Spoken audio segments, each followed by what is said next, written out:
Sveiki. Štai ir praėjo matematikos valstybinis brandos egzaminas ir pristatau visų užduočių atsakymus. Taigi, pradėkime nuo pirmos dalies ir pirmos užduoties.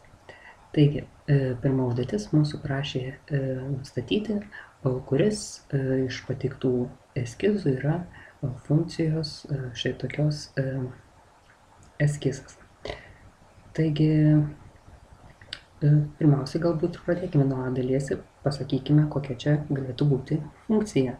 Tai aišku, A dalyje matyti, kad funkcija greičiausiai turbūt yra kubinė parabolė, B dalyje tai yra tiesiog kvadratinės funkcijos grafikas parabolė, C dalyje, na jau aš galiu iš karto, aišku, užduoti paslaptį, kad atsakymas ir bus C, tai C, nes jau kaip ir matytume būtent hiperbolę, o čia būtent ir yra hiperbolės būtent funkcija, nes matome, kad argumentas būtent yra vardiklyje, čia matome būtent skaičių, o čia tiesiog tas penketas reiškia, kad dar tas grafikas yra būtent pastumtas, reiškia y ašies būtent atžvilgiu į viršų.